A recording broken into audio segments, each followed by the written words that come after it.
வணக்கம். மற்றொரு பதிவில் இணைந்திருக்கின்றோம். தமிழக வரலாற்றில் இதுவரை கண்டிராத அளவிற்கு ஒரு மாபெரும் மாற்றம் இன்று நிகழ்ந்திருக்கிறது. 1967 ஆண்டு முதல் சுமார் 60 ஆண்டு காலமாக தமிழகத்தை மாறி மாறி ஆட்சி செய்து வரக்கூடிய இந்த திராவிட கட்சிகளுடைய பிடி என்பது தளர்ந்து ஒரு மாற்று அரசியல் சக்தியினுடைய கைகளில் அதிகாரம் சென்றிருப்பது என்பது மிகப்பெரிய அளவில் இன்றைய நாள் வரலாற்றில் பதிவு செய்யப்படக்கூடிய ஒரு நாளாக மாறி இருக்கிறது. திராவிடத்தை வீழ்த்துவதற்கு இன்னொருத்தர் பிறந்துதான் வரணும் என்று சொல்லக்கூடிய இந்த திராவிட கட்சிகள், அதாவது அதிமுக திமுக கட்சிகள், இன்று இந்த இரண்டு கட்சிகளையும் வீழ்த்திவிட்டு ஒரு தனிப்பெரும் கட்சியாக, அதாவது சுயேட்சை கட்சியாக களமிறங்கி தற்போது அதிகப்படியான வாக்குகளை பெற்றிருக்கிறது தமிழக வெற்றி கழகம். இந்த வகையில் கிட்டத்தட்ட 1 கோடிக்கு மேலான வாக்குகள் பதிவு செய்யப்பட்டிருந்தது. வரலாற்றில் மிக முக்கியமான ஒரு விடயமாக, அதுவும் புதிதாக ஆரம்பிக்கப்பட்ட கட்சி 2 வருடங்களுக்குள் இப்படியான சாதனையை நிகழ்த்துவது என்பது மிகப்பெரிய ஒரு வரலாற்று சாதனையாக பார்க்கப்படுகிறது. 1 கோடிக்கு மேற்பட்ட வாக்குகள் என்பது சாதாரணமான விடயம் என்று சொல்லிவிட முடியாது. எனவே எந்த ஒரு கூட்டணியுமின்றி தனித்து போட்டியிட்டு இவ்வளவு பெரிய ஒரு சாதனையை நிகழ்த்தியது என்பது மிகப்பெரிய அளவில் வரலாற்றில் பதியக்கூடிய ஒரு நாளாக மாறி இருக்கிறது. எந்த ஒரு கூட்டணியும் இல்லாமல் ஒரு தனித்த கட்சியாக களமிறங்கி இப்படியான சாதனையை நிகழ்த்துவது என்பது சாதாரணமாக விடயமாக இருக்க முடியாது. அதே நேரத்தில் இந்த கட்சியை வெற்றி பெற்றதற்கு ஏகப்பட்ட விடயங்களை நாங்கள் அடுக்கிக் கொண்டே போனாலும், ஆனால் மக்கள் ஒரு மாற்றத்தை விரும்பி இருக்கின்றார்கள். எனவே அந்த மாற்றம் தற்போது நடைபெற்றிருக்கிறது. இந்த வகையில் இந்த இலக்கு என்பது 1 கோடிக்கு மேற்பட்ட வாக்குகளாகட்டும், இல்லாட்டி 100க்கும் மேற்பட்ட தொகுதிகளில் வெற்றி பெற்றது என்பது இந்த ஒரு இலக்கை சாதாரணமாகவே தாவேக்க கடந்திருக்கிறது என்பதுதான் ஆச்சரியப்பட வைக்கிறது. எனவே அதே நேரத்தில் மறுபக்கத்தில் பார்க்கிற போது கிட்டத்தட்ட திமுகவிற்கென ஒரு வரலாறு இருக்கிறது. ஆனால் அந்த வரலாறு எல்லாம் இன்று தவிடுபடியாக மாறி இருக்கிறது. இவ்வளவு தூரம் அவர்கள் தோற்று விடுவார்கள் என்று சொல்லி யாருமே எதிர்பார்த்திருக்க முடியாத அளவிற்கு இப்படியான தோல்வி என்பது ஏற்பட்டிருக்கிறது. குறிப்பாக கடந்த காலங்களில் அவர்களுடைய செயல்பாடுகளை பார்க்கிற போதும், அந்த கட்சிக்கு பின்னால் இருக்கக்கூடிய முக்கியமான நபர் தொடர்புகளை பார்க்கிற போதிலும் அவ்வளவு பெரிய ஒரு வளர்ச்சியடைந்த ஒரு கட்சியாக, பல ஆண்டுகளாக வந்திருக்கக்கூடிய கட்சியாக இருந்து கொண்டு தற்போது மிக முக்கியமான தொகுதிகளில் வாக்குகளை இழந்திருப்பது என்பது மக்கள் அவர்கள் மீது கொண்டிருந்த அதிருப்தியை வெளிக்காட்டி நிற்கின்றது. அந்த வகையில் மக்களுடைய அதிருப்தி என்பதுதான் இப்போது தாவேகாவிற்கு சார்பாக அமைந்திருக்கிறது. அதே நேரத்தில் இங்க மிக முக்கியமாக நான் சொன்னது போன்று ஒரு சிரிப்பான விடயம் என்னன்னு சொன்னா, ஒரு அரசியல் கட்சியோ எதுவாக இருந்தாலும் போட்டியிடுகிற போது அவர் நிற்கக்கூடிய அந்த தொகுதிகளில் வெற்றி பெறுவது என்பது மிக முக்கியமாக இருக்கிறது. இதுவரையில் தமிழ்நாடு சட்டமன்ற தேர்தல் வருகின்ற போது அதனுடைய பொதுச் செயலாளரும் அதனுடைய தலைவரும் தோற்றிருக்கக்கூடிய வரலாறு என்பது இதுவரை நிகழ்ந்ததில்லை. ஒரு முதலமைச்சர் தன்னுடைய சொந்த தொகுதியிலேயே தோற்றிருப்பது என்பது மிகப்பெரிய அளவில் அவர்களுடைய கட்சி மீதான மக்கள் எவ்வளவு தூரம் நம்பிக்கை இழந்திருக்கின்றார்கள் என்பதை எடுத்துக்காட்டுவதாக அமைய பெற்றிருக்கிறது. அப்படியான வரலாறுகள் இதுவரை நிகழ்ந்திராத போதும் அந்த ஒரு வரலாற்றை நிகழ்த்தி இருக்கின்றார்கள் திமுக கட்சியினர். திமுகவினுடைய தலைவரான, அதே நேரத்தில் முன்னாள் முதலமைச்சரான மு.க.ஸ்டாலின் கொளத்தூர்ல வந்து களமிறங்கினார். அவருடைய அந்த கொளத்தூர்ல கூட அவருடைய தோல்வியை வந்து சந்தித்துக் கொள்ளக்கூடியதாக இருந்தது. அதே நேரத்தில் பொதுச் செயலாளராக இருந்த துரைமுருகன் அவர்களும் தோல்வியை வந்து அடைந்திருக்கிறார்கள். இப்படி 2 முக்கியமான தலைவர்கள் சட்டமன்றத்திற்கு அவர்கள் போவதற்கான வாய்ப்பை இழந்திருக்கின்றார்கள். திமுக வரலாற்றில் இது மிக பெரும் அளவில் பட்டு தோல்வி என்று சொல்லித்தான் சொல்ல வேண்டும்.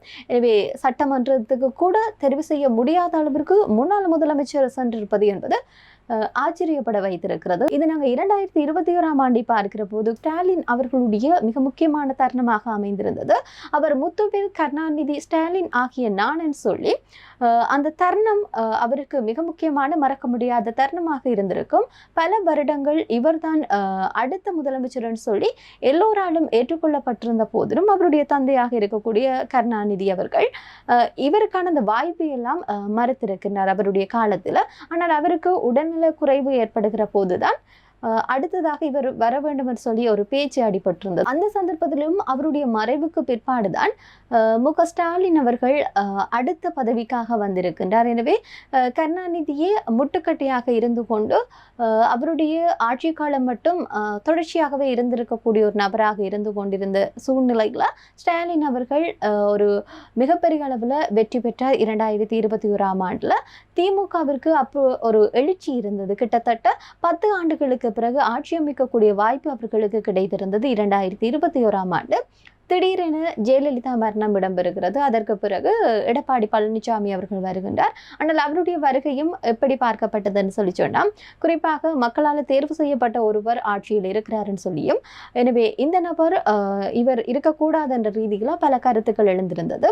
எல்லோருடைய எதிர்ப்புகளின் முகமாகத்தான் அதிமுக படுதோல்வியை சந்தித்து கொண்டது. இதனுடைய விடயத்தை பயன்படுத்தி கொண்டுதான் திமுக அரசு 2021ஆம் ஆண்டு சட்டசபை தேர்தலில் வெற்றி பெற்று முதலமைச்சர் பதவியை தன்னதாக்கி கொண்டார்கள். இதே நேரத்தில் சாத்தான்குளத்தில் இடம்பெற்ற துப்பாக்கிச் சூடும் திமுகவிற்கு சார்பாக அமைய பெற்றிருந்தது. இப்படி எல்லாம் கைகூடுகின்ற போதுதான் அதிமுக வெறுக்கப்பட்டு மக்களால் திமுக ஆட்சி வர வேண்டும் என்று சொல்லி ஸ்டாலினுக்கு ஒரு வாய்ப்பு கொடுப்போம் என்று சொல்லி மக்களும் அந்த வாய்ப்பை கொடுத்திருந்தார்கள். ஆனால் பதவியேற்றதன் பிற்பாடு அவருடைய செயல்பாடுகளை பார்க்கிற போது குறிப்பாக பல்வேறுபட்ட செயல்கள் இடம்பெற்றிருக்கிறது. அதற்கு எதிராக அந்த அரசாங்கம் எந்த விதமான ஒரு தீர்வுகளையும் மக்களுக்கான தீர்வுகளையும் சரியான தீர்வுகள் மக்கள் எதை எதிர்பார்த்தார்களோ அந்த ஒரு எதிர்பார்ப்பு நிறைவேறவில்லை.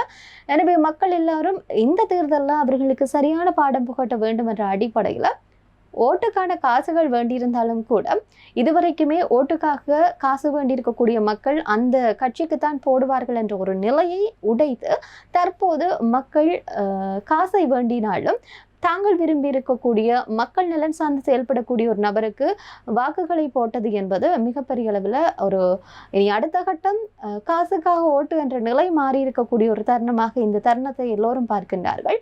அதே நேரத்தில் இப்படி நம்பிக்கையை கொடுத்திருக்கக்கூடிய திமுக அரசினுடைய செயல்பாடுகள் அதிருப்தியை தந்ததன் அடிப்படையில் தான் தற்போது தமிழக வெற்றி கழகத்தின் மீது திமுகவின் மீது எப்படி நம்பிக்கை 2021ஆம் ஆண்டு வைத்தார்களோ அதை விட ஒரு படி மேலாக தமிழக வெற்றி கழகத்தின் மீதான நம்பிக்கையை இளைஞர்களும் அதே நேரத்தில் வயது முதிர்ந்தவர்களும் வைத்து வாக்களித்திருக்கின்றார்கள். எனவே இந்த நம்பிக்கையை எவ்வளவு தூரம் கட்டி எழுப்புவார்கள் என்பது இனி வரக்கூடிய ஒவ்வொரு நாட்களும் அதே நேரத்தில் 5 வருட காலப்பகுதி இருக்குத்தானே, அந்த 5 வருட காலப்பகுதியில தான் நிச்சயமாக இந்த விடயங்கள் எல்லாம் புரிய வரும் மக்களுக்கும். அதே நேரத்தில் ஒரு வேளையில் இந்த 5 வருடத்திற்குள் அவர்கள் பல மாற்றங்களை செய்ய முடிந்தால் நிச்சயமாக அடுத்தும் தொடர்ச்சியாகவே முதலமைச்சர் கதிரையில் விஜய் அவர்கள் அமர்வார் என்பதில் எந்த விதமான மாற்று கருத்தும் இல்லை.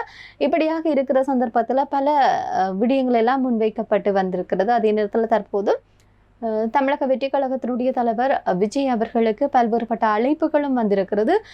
மிக முக்கியமாக பல்வேறுபட்ட கட்சிகளிலிருந்து அவர்களுக்கான வாழ்த்துக்களும் தெரிவித்த வண்ணமே இருக்கின்றார்கள். இந்த நிலையில் பார்க்கிற போது இவர்களுடைய வெற்றிக்கு என்ன காரணம் என்று சொல்லி பார்க்கிற போது நாம் தமிழர் கட்சியில் இருக்கக்கூடிய சாட்டை அவர்களுடைய எதிர்மறையான கருத்துக்களும் ஒரு காரணமாக இருந்திருக்கக்கூடும் என்று சொல்லி சமூக வலைத்தளங்கள் அடிபடுகிறது. அதே நேரத்தில் ஜூலி அவர்களுடைய கருத்துக்கள், அவர்கள் நிறைய விஷயங்களை செய்தாலும் கடைசி நேரத்தில் இவர்கள் கூறக்கூடிய விடயங்கள் தான் அவர்களுக்கான ஆதரவு தளத்தை உருவாக்கி இருக்கிறது என்ற ரீதியில் இந்த கட்சி சார்ந்தவர்கள் சொல்லக்கூடியதாக பார்க்க முடிந்தது. இதே நேரத்தில் குறிப்பாக மிக முக்கியமாக இருக்கக்கூடிய பத்திரிகையாளர்களாகட்டும் சில மற்ற கட்சியை சார்ந்தவர்களாகட்டும் அவர்களுடைய கருத்துக்கள் என்பது மிகப்பெரிய அளவில் தற்போது கேலிக்கு உட்படுத்தப்பட்டு வருகிறது. எனவே ஒரு விடயத்தை சொல்லி இருந்தார்கள், இது தாவிக்க கிட்டத்தட்ட இவ்வாறான வெற்றிகளை பெறும்னு சொல்லி யாரும் எதிர்பார்க்கல, அது ஒரு பக்கம். ஆனால் 10 ஆசனங்களை கூட பெற்றுவிட முடியாதுன்னு சொல்லி ரங்கராஜ் பாண்டே அவர்கள் சொல்லியிருக்கக்கூடிய விடயங்களாகட்டும், ஜூலி அவர்கள் சொல்லியிருக்கக்கூடிய விடயங்களாகட்டும், இப்படி நிறைய பேர் சொல்லியிருக்கக்கூடிய விடயங்கள் தொடர்பாக இப்போது தாவேக ஆதரவாளர்கள் காணொலிகளை போட்டு அவர்களை வம்பு கிழப்பது போன்ற ஒரு செயல்பாடுகள் இறங்கி இருக்கின்றார்கள். அதே போல பல்வேறுபட்ட விடயங்கள் தொடர்புலையும் சமூக வலைத்தளங்களில் மக்கள் ஆர்ப்பரித்து கொண்டாடுகின்றார்கள். வீடுகளில் இறங்கி தங்களுடைய மகிழ்ச்சியை வெளிப்படுத்துவதையும் பார்க்கக்கூடியதாக இருக்கிறது. இப்படி ஒரு கட்சி என்பது வெற்றி பெற்று மக்களுடைய ஆர்ப்பரிப்பு என்பது இப்படி வீதிக்கு முன்னெடுக்கக்கூடிய விடயமாக மாறி இருக்கிறது என்பது மிகப்பெரிய அளவில் பார்க்கப்படுகிறது. அதே நேரத்தில் அதிமுகவாகட்டும் திமுக கட்சிகள் மீது நிலவி இருக்கக்கூடிய அதிருப்தி என்பதும் அதே நேரத்தில் இந்த வாரிசு அரசியல் தொடர்ச்சியாக இருக்கக்கூடாது என்ற ஒரு நிலைப்பாடு தாவேகாவிற்கு பலமாக அமைந்திருக்கிறது. தாவேகா 100க்கும் மேற்பட்ட இடங்கள்ல வெற்றி பெற்று இருப்பது என்பது தொடர்ச்சியாகவே ஒரு தாவேக்காற்று புதிய ஒரு கட்சியை தன்னுடைய அடையாளத்தை பதித்திருக்கிறது. எனவே தொடர்ச்சியாக அவர்களுடைய கட்சியினுடைய செயல்பாடுகள் என்பது இனி அடுத்தடுத்து வரக்கூடிய காலங்களில் இருக்கக்கூடிய தேர்தல்களில் மிக முக்கியமான ஒரு பலமான சக்தியான கட்சியாக மாற்றிவிட்டிருக்கிறது இந்த தேர்தல் முடிவுகள். அது மட்டுமன்றி ஒரு 60 கால வரலாற்று மாற்றியமைத்திருக்கிறது. எனவே தமிழக வெற்றி கழகம் எதிர்காலத்தினுடைய அவர்களுடைய செயல்பாடுகள் எப்படியாக இருக்க போகிறது, பழைய தசாப்தம் என்பது முடிந்து ஒரு புதிய தசாப்தம் உருவாக்கி இருக்கிறது. இந்த புதிய தசாப்தமும் மக்கள் எதிர்பார்க்கக்கூடிய ஒரு ஆட்சியை கொடுக்குமா அல்லது கடந்த கால அரசாங்கங்கள் போன்று செயல்படுமா என்பதை நாங்கள் அவர்களுடைய செயல்பாடுகளூடாக பொறுத்திருந்து தான் பார்க்க வேண்டும். தொடர்ச்சியாகவே தாவேக்காவினர் பல்வேறுபட்ட விடயங்களை தங்களுடைய மகிழ்ச்சிகளை சமூக வலைத்தளங்களாகட்டும் பொது இடங்களாகட்டும் வெளிப்படுத்தி கொண்டு வருகின்றார்கள். எனவே இவர்களுடைய செயல்பாடுகள் ஒரு புறம் இருக்க, மற்ற பக்கம் இந்த ஒரு தேர்தல் களம் என்பது சூடுபிடித்து அதே நேரத்தில் எதிர்பாராத பல விடயங்கள் நடந்து முடிந்திருக்கிறது. எனவே இந்த ஒரு விடயம், இந்த ஒரு வெற்றி என்பது மிக முக்கியமாக வரலாற்றில் இடம்பெறக்கூடிய ஒரு விடயமாக எம்ஜிஆருக்கு அடுத்ததாக எம்ஜிஆருக்கு ஒரு படி மேல அவருடைய வாக்கு என்பது அமைய பெற்றிருக்கிறது என்பதுதான் தற்போது இன்றைய நாளில் அதிர்ச்சியை ஏற்படுத்தக்கூடிய ஒரு விடயமாக மாறியிருக்கிறது. மற்றும் ஒரு பதிவில் சந்திப்போம். நன்றி.